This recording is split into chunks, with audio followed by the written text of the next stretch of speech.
Medinipur medical কলেজের পরে জলপাইগুড়ি, যেখানে আপনারা জানেন সেখানেও এক প্রসূতির মৃত্যু হয় এবং ওই প্রসূতির পরিবারের তরফে ভুল চিকিৎসায় তার মৃত্যু হয়েছে এমনই অভিযোগ করা হয়। সেই প্রসূতির পরিবারই এবার হাইকোর্টে যাওয়ার কথা ভাবছে। কিভাবে প্রসূতির মৃত্যু তদন্ত রিপোর্ট প্রকাশে গড়িমসির অভিযোগ আনছে তারা। বিস্তারিত জানতে কথা বলবো আমাদের প্রতিনিধি রাজা চট্টোপাধ্যায়ের সঙ্গে। রাজা, ওই প্রসূতির পরিবার হাইকোর্টে যাওয়ার কথা ভাবছে, তারা কি অভিযোগ জানাতে চলেছে হাইকোর্টে?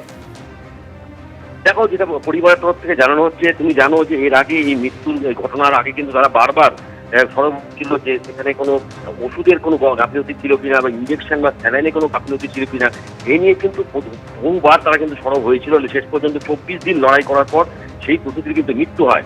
তারপর আজকে প্রায় 4-5 দিন হয়ে গেল যে তদন্ত কমিটি হাসপাতাল কর্তৃপক্ষ তৈরি করেছে, সেটার উত্তর জানতে চেয়েছিল। আজকে লিখিতভাবে এমএসবিটির কাছে তারা আসেন এবং পরিবারের তরফ থেকে জানতে চান যে তদন্ত কমিটি কি হলো। এখন 4-5 দিন পার হয়ে গেল, কোথায় তদন্ত কমিটি এবং কারা কারাই তদন্ত কমিটি আছে সেই নিয়ে কিন্তু তারা সরব হন।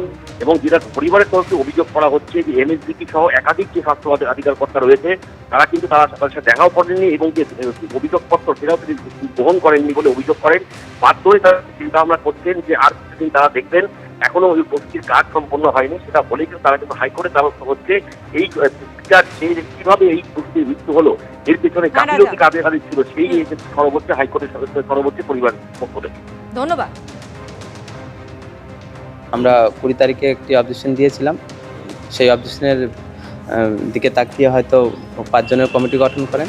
সেই কমিটির কি রিপোর্ট ছিল কিংবা কত দূর আগালো, কি করতে পারলো না পারলো, সেই জিনিসটাই আজকে জানার জন্য এসেছিলাম।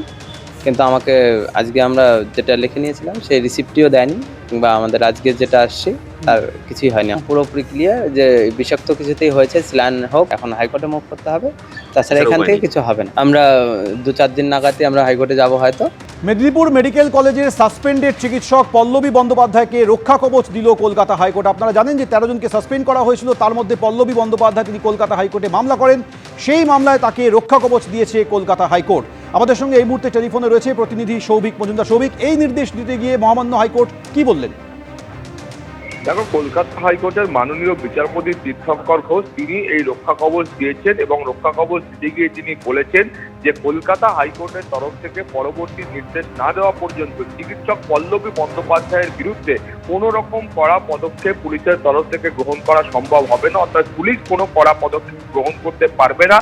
এর পাশাপাশি যেটা নির্দেশ দেওয়া হয়েছে যে এই মামলার যে ইনভেস্টিগেশন পুলিশের তরফ থেকে করা হচ্ছে, সেই ইনভেস্টিগেশনে পল্লবী বন্দ্যোপাধ্যায়কে সমস্ত রকমের সহযোগিতা করতে হবে। এবং তুমি একই সঙ্গে জানো যে এই মর্মে অর্থাৎ স্যালাইন কাণ্ডে ইতিমধ্যে কলকাতা হাইকোর্টের মাননীয় প্রধান বিচারপতির এজলাসেও জনস্বার্থ মামলা দায়ের হয়েছে। ফলস্বরূপ সেই মামলাও কিন্তু এখনো প্রধান বিচারপতির এজলাসে বিচারাধীন রয়েছে। এই পরিস্থিতিতে সিঙ্গেল বেঞ্চের তরফ থেকে অর্থাৎ বিচারপতি তীর্থঙ্কর ঘোষ তিনি এই স্যালাইন কাণ্ড যে পৃথক মামলা রয়েছে সেই মামলায় হস্তক্ষেপ করতে পারেন কিনা সেই বিষয়টা ক্ল্যারিফিকেশনের জন্য মাননীয় প্রধান বিচারপতির কাছে পাঠানো হয়েছে। মাননীয় প্রধান বিচারপতি তিনি সিদ্ধান্ত গ্রহণ করলে তারপরেই কিন্তু পরবর্তী পর্যায়ের বিচার প্রক্রিয়া এগোবে। কিন্তু আপাততভাবে পল্লবী বন্দ্যোপাধ্যায়ের বিরুদ্ধে কোনো কড়া পদক্ষেপ পুলিশের তরফ থেকে গ্রহণ করা চলবে না। সৌমেন, ধন্যবাদ সৌভিক।